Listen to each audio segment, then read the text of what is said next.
Drama of the day, and there has actually been some. I'm joined now by my panel, former Labor staffer Ryan Liddell and former New South Wales Liberal President Jason Falinski. Welcome to both of you. PK. Hey, Hello. PK. Ryan, I'll give you the floor because your side of politics has so much of the floor at the moment. Boom, boom. Spilling onto the opposition side. I'm speaking the truth. That's what I saw in front of me. Fair enough. What did you make of the first question time? It was a different dynamic. Susan Lee up against Anthony Albanese. It was a different vibe to Peter Dutton. Yeah, it was a very different dynamic, wasn't it, PK? I think it's fair to say that reality probably hit with a thud for a lot of members of the opposition today, turning up to question time and realising what a 41-seat majority looks like for the Albanese government. Focusing on the issues, I think to be fair, I think Susan's done a pretty good job since she's become leader. It can't be easy having to sort of try and pull the coalition together, let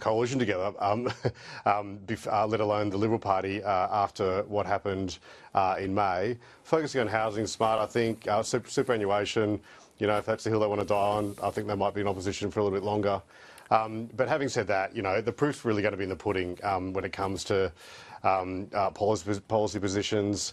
We've seen some things in the media over the past few weeks. The opposition being determined to play politics with foreign policy, Trump and all that sort of stuff. So I think it's fair to say the Australian electorate kind of rejected that real nasty negative politics when it came to the election in May. And I think I'd suggest the opposition might want to look at the results of that and learn some lessons.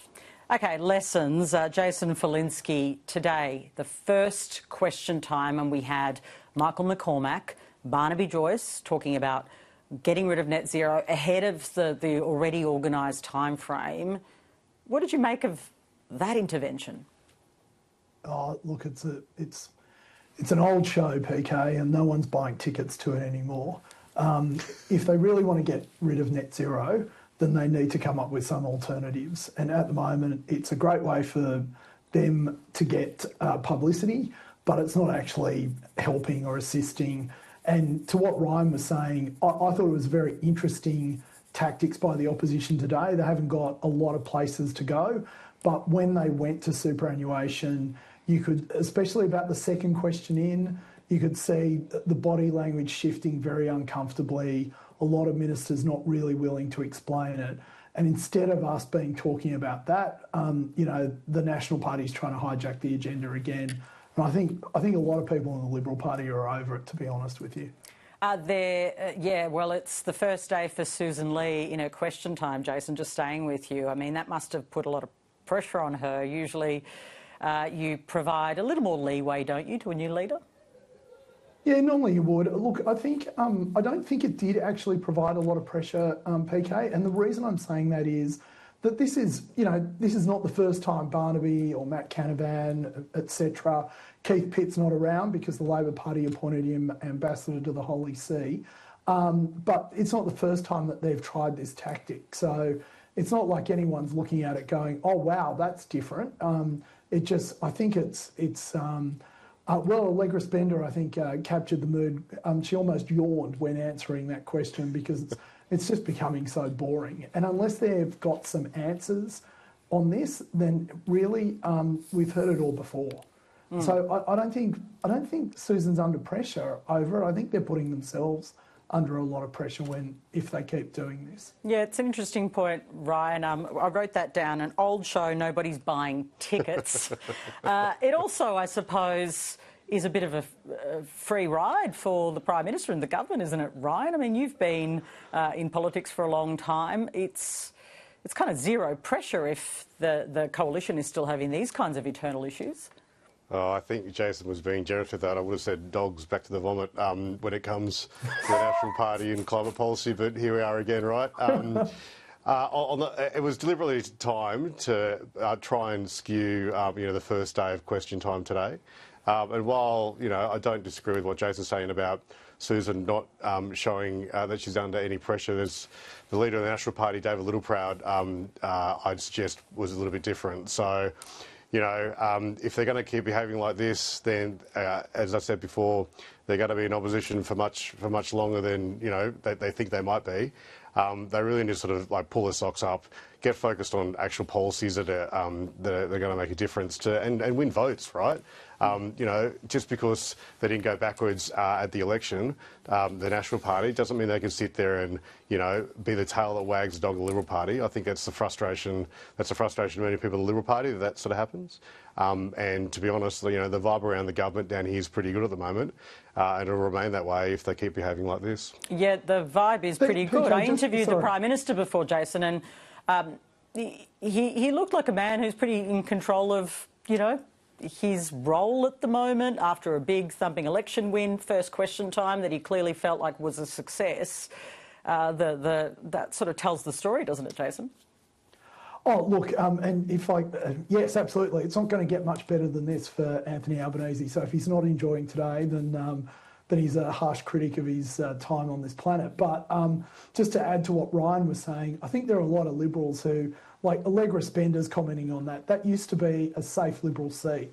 So what we've got is this situation where the National Party is trying to protect their 20% margins while the Liberal Party is trying to win back formerly safe seats because of nonsense like this. So I don't think this is being largely appreciated by anyone in the Liberal Party family at the moment. And of course, as Ryan points out, you know, no pressure being put on the Prime Minister at the moment, and he's just enjoying himself. So, like, I think the two of them need to look at themselves for quite a bit of time. Yeah, there's going to be a lot of looking. Look, Ryan, the government's got on with one of its promises, which is the HECS debt reduction. So that's one bill. The other one is fixing the childcare system. I had the Prime Minister on and I really tried to press him on this question of universal childcare, but perhaps not just cheaper childcare, but safer childcare. And he did, I think, really concede the point that safer and cheaper at the same time is pretty important. That's going to be pretty fundamental, isn't it? Because you can try and roll out something which is a great idea, but there is a sort of crisis of confidence in the system.